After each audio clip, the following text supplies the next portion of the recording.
किया था कि महाराज जी मन कैसे रुके, तो उड़िया बाबा ने उत्तर दिया नियम पालन से। यदि हम नियम पर दृढ़ रहें तो मन हमारा क्या कर सकता है। नियम तो परमात्मा देखता है, हम लोग नियम पर दृढ़ नहीं रहते, इसी से हमारे देश की दुर्दशा है। संध्या वंदन तक का नियम जाता रहा है, भजन करने के लिए नियम की बड़ी आवश्यकता। हाँ, बड़े नियम की आवश्यकता है। तो जैसे प्रातः काल से सायंकाल तक की हर व्यक्ति की अपनी एक दिनचर्या होनी चाहिए। ऐसा नहीं कि आज हम 4 बजे उठे, कल 7 बजे उठे, पर फिर मन को आप कंट्रोल नहीं कर पाएंगे।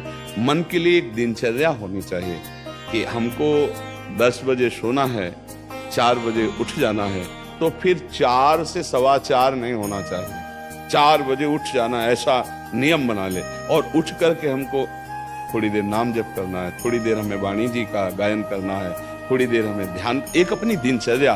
फिर हम अपने संसार के कार्य के नियम, जो संसार के कार्य हैं, उनको भी करते हुए भगवान को समर्पित करें। जैसे जो पद में है, जो आपको राष्ट्र सेवा मिली है, जो आपको समाज सेवा के पद मिले हैं, या आपको जो घर की सेवा के कार्य मिले हैं, उनमें बहुत धर्म पूर्वक आचरण होना चाहिए। अगर आप अधर्म आचरण करते हैं, अपने पद का दुरुपयोग करते हैं, तो आप सुबह जग करके थोड़ा माला चला लीजिए, फिर भी आपका कल्याण नहीं होगा, क्योंकि आप अपने पद का, अपने सेवा का दुरुपयोग कर रहे हैं। जैसे हम जानते हैं कि अधर्माचरण है, ये अधर्मी है, हमें पता है दोषी है, और वो हमको कुछ धन दे देता है, और हम उसको मुक्त करवाने की बात सोचते हैं, और जो निर्दोष है उसको फंसा देते हैं। अब तुम चाहे जितना माला चलाने की कोशिश करो या दान पुण्य करो, वो तुम्हारा अधर्म आचरण, वो अधर्म का धन तुम्हें सतमार्ग में नहीं जाने देगा। नियम लेना चाहिए कि जिस पद में है, जिस धर्म में है, जिस कर्तव्य में है, चाहे कुछ भी हो जाए, हम अपने कर्तव्य से विमुख नहीं होंगे। जितना जप महान है, उतने कर्तव्य महान है। दोनों बातें समझना है।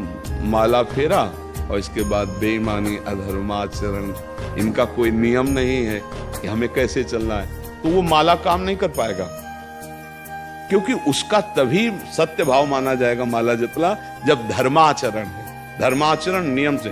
बोले वो बड़े कट्टर नियम वाले हैं, उनको घूस नहीं, आप उनको भयभीत करके नहीं काम करवा सकते, प्रलोभन में काम नहीं करा सकते। ये हमारी गृहस्थी है ना, तो गृहस्थी के पालन के लिए धन चाहिए, और धन के लिए हम धर्म को आगे रखें, धन को नहीं। धर्म को, हमारा कर्तव्य क्या, प्रायः जैसे पूज्य बाबा ने कहा, आज हमारे देश में बहुत दुर्दशा हो रही है। दुर्दशा हो रही, क्यों? क्योंकि सब अपनी जगह से गलत हो रहे हैं।